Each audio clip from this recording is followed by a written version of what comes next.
জনাব তারেক রহমান। ধন্যবাদ। বিসমিল্লাহির রহমানির রহিম।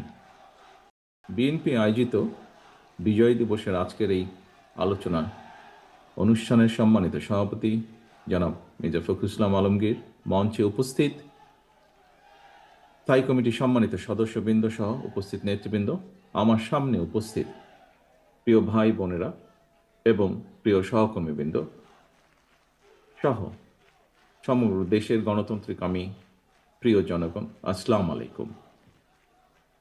লাখো প্রাণের বিনিময়ে অর্জিত গৌরবময় বিজয়ের ৫৪তম এই বার্ষিকীর শুভ লগ্নে বাংলাদেশের গণতন্ত্রকামী স্বাধীনতা প্রিয় জনগণকে জানাই বিজয়ের আন্তরিক শুভেচ্ছা। স্বাধীনতার জন্য আত্মত্যাগকারী বীর মুক্তিযোদ্ধাদের প্রতি জানাই গভীর শ্রদ্ধা। সাম্য, মানবিক মর্যাদা, সামাজিক সুবিচার প্রতিষ্ঠার মূলমন্ত্রে ১৯৭১ সালে বীর মুক্তিযোদ্ধারা বাংলাদেশ স্বাধীন করেছিলেন। তবে তাবেদার অপশক্তি বারবারই স্বাধীন বাংলাদেশকে বিপথে নেবার ষড়যন্ত্র অব্যাহত রেখেছিল। বিশেষ করে পলাতক স্বৈরাচার গত ১.৫ দশকে বাংলাদেশের স্বাধীনতা, সম্মান, বিজয়ের গৌরব ও অর্জনকে আবারও প্রায় বিকিয়ে দিয়েছিল। তবে ছাত্র জনতার রক্তক্ষয়ী গণ অভ্যুত্থানে গত ৫ই আগস্ট তাবেদার মাফিয়া চক্রের প্রধানের পালিয়ে যাবার ভেতর দিয়ে দেশ এবং জনগণের স্বাধীনতা রক্ষা পেয়েছে। এ কারণেই প্রায় আমি বলে থাকি ১৯৭১ সাল ছিল বাংলাদেশের স্বাধীনতা অর্জনের, আর ১৯২৪ সাল দেশ এবং জনগণের স্বাধীনতা রক্ষার। এমন পরিস্থিতিতে ফ্যাসিবাদ মুক্ত পরিবেশে এবারের বিজয় দিবস অবশ্যই অনেক বেশি আনন্দের, গৌরবের এবং অনেক বেশি অর্থবহ এবং তাৎপর্যপূর্ণ। আমি বিশ্বাস করি আগামী বছরগুলোতে স্বাধীনতা কিংবা বিজয় দিবস শুধুমাত্র আনন্দ উদযাপনের মধ্যেই সীমাবদ্ধ থাকবে না বা রাখা যাবে না, বরং আমি দৃঢ়ভাবে বিশ্বাস করতে চাই আগামীর বাংলাদেশে প্রতিটি স্বাধীনতা এবং বিজয় দিবস হয়ে উঠবে জনগণের প্রতি রাষ্ট্র ও সরকারের দায় কিংবা প্রতিশ্রুতি পূরণের একটি অর্থবহ দিন। প্রিয় উপস্থিতিবৃন্দ, ১৯৭৫ সালের নভেম্বরের পূর্ব পরিস্থিতি কিংবা মাফিয়া শাসনের গত ১.৫ দশক উভয় সময় শাসনকাল পর্যালোচনা করলে কিন্তু একটি বিশেষ লক্ষণীয় দিক ফুটে ওঠে। কি সেটি? উভয় সময়ই আমরা দেখেছি বাংলাদেশের স্বাধীনতা, সার্বভৌমত্ব প্রায় বিপন্ন হয়ে পড়েছিল। জনগণ দেখেছে দেশের স্বাধীনতা, সার্বভৌমত্ব বিপন্ন করে দেওয়ার ষড়যন্ত্র বাস্তবায়নের অংশ হিসাবে সুকৌশলে নাগরিকদের সকল গণতান্ত্রিক রাজনৈতিক অধিকারকে কেড়ে নেওয়া হয়েছিল। হরণ করা হয়েছিল জনগণের ভোট প্রয়োগের অধিকার। জনপ্রতিনিধি নির্বাচনী ব্যবস্থাকে একদম ধ্বংস করে দেওয়া হয়েছিল। সুতরাং এটি স্পষ্ট জনগণের গণতান্ত্রিক অধিকার, জনগণের ভোট প্রয়োগের অধিকার বহাল এবং কার্যকর থাকা না থাকার সঙ্গে দেশের স্বাধীনতা, সার্বভৌমত্ব সুসংহত থাকা না থাকার একটি গভীর সংযোগ কিংবা সম্পর্ক রয়েছে। অর্থাৎ রাষ্ট্রের নাগরিকদেরকে রাজনৈতিক এবং অর্থনৈতিকভাবে ক্ষমতাহীন করে দেওয়া গেলে দেশের স্বাধীনতা, সার্বভৌমত্ব এমনকি রাষ্ট্রের আভ্যন্তরীণ শৃঙ্খলাও দুর্বল এবং বিপর্যস্ত হয়ে পড়ে। রাষ্ট্র এবং জনগণকে স্বনির্ভর এবং শক্তিশালী করতে হলে রাষ্ট্র ও রাজনীতির প্রতিটি ক্ষেত্রে গণতন্ত্রের লালন, বিকাশ এবং চর্চা অত্যন্ত জরুরি।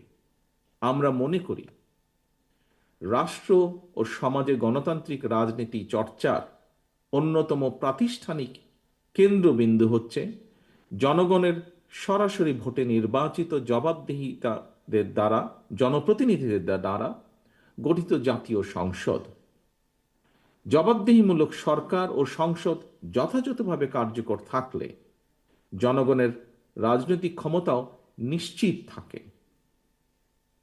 প্রিয় সহকর্মীবৃন্দ, আমাদের মনে রাখা দরকার, জনগণ শক্তিশালী না থাকলে জাতীয় ঐক্য শক্তিশালী হয় না। রাষ্ট্র ও রাজনীতির গুণগত পরিবর্তনের জন্য সংস্কারের বিকল্প নেই। তবে একই সঙ্গে এটিও মনে রাখা জরুরি, কেউ স্বৈরাচার কিংবা ফ্যাসিস্ট হতে চাইলে তার কাছে সংবিধান কিংবা প্রবিধান বাধা হয়ে দাঁড়াতে পারে না বা দাঁড়ায় না। বরং রাষ্ট্রের প্রচলিত বিধিবিধানকে উপেক্ষা করেই কোনো একজন শাসক স্বৈরাচার কিংবা ফ্যাসিস্ট হয়ে ওঠে।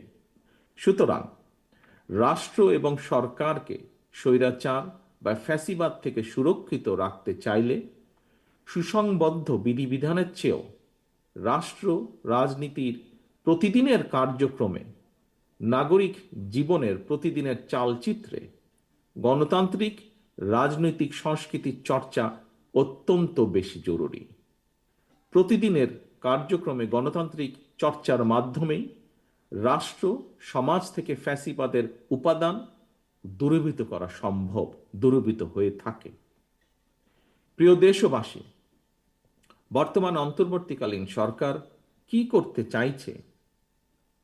রাষ্ট্র মেরামতের জন্য অন্তর্বর্তীকালীন সরকারের আর কত মাস কিংবা কত সময় প্রয়োজন, সেটি জানার অধিকার জনগণের রয়েছে। সরকার জনগণের সামনে তাদের আগামী দিনের কর্মপরিকল্পনার রোডম্যাপ ঘোষণা করলে এটি একদিকে জনগণের কাছে সরকারের স্বচ্ছতা এবং জবাবদিহিতাকেই নিশ্চিত করবে, অপরদিকে প্রশাসনিক কার্যক্রমেও গতিশীলতা বাড়বে। তবে অন্তর্বর্তীকালীন সরকারের আগামী দিনের কর্মপরিকল্পনার রোডম্যাপ ঘোষণার কথা শুনলেই যদি উপদেষ্টাদের চেহারায় অস্বস্তির ছাপ ফুটে ওঠে, সেটি হবে অবশ্যই গণ আকাঙ্ক্ষা বিরোধী। সরকার তাদের সকল কার্যক্রমের মাধ্যমে জনগণের কাছে যত বেশি স্বচ্ছ থাকবে, জনগণও সরকারের প্রতি তত বেশি সমর্থনের হাত প্রসারিত রাখবে।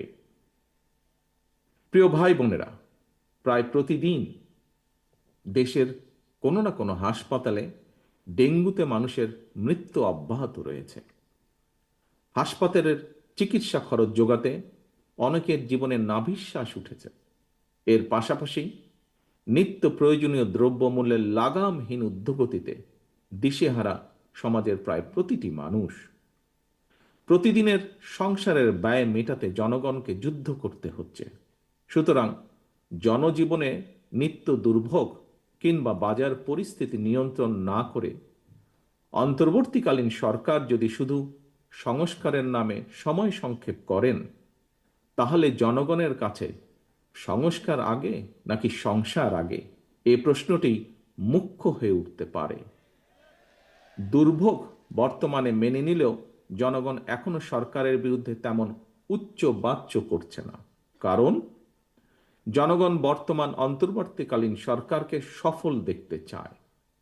তবে আগেও বলেছি, আজও উল্লেখ করতে চাই, অন্তর্বর্তীকালীন সরকার নিজেরা নিজেদেরকে সফল দেখতে চায় কিনা তা তাদের কার্যক্রমের মাধ্যমেই প্রমাণ করতে হবে।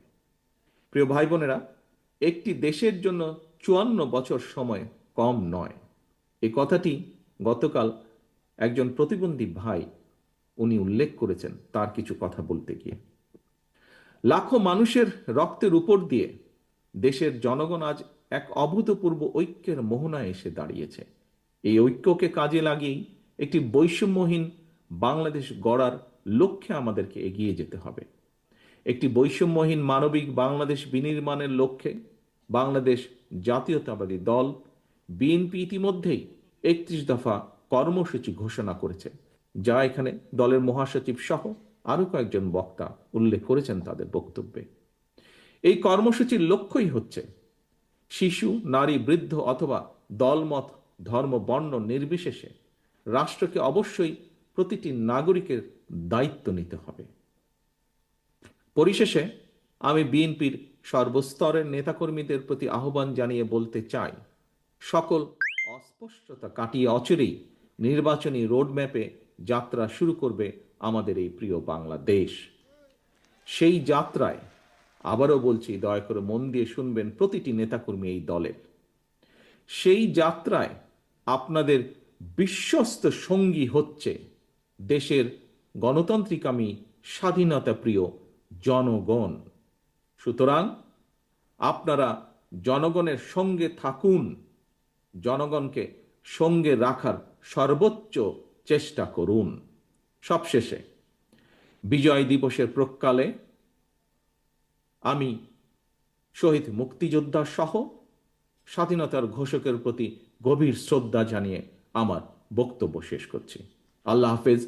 বাংলাদেশ জিন্দাবাদ। বাংলাদেশ জাতীয়তাবাদী দল জিন্দাবাদ। ধন্যবাদ মাননীয় প্রধান অতিথি। আজকের সভার সভাপতি এবং প্রধান অতিথির অনুমতিক্রমে আজকের সভা এখানেই সমাপ্তি ঘোষণা করছি। সকলকে ধন্যবাদ।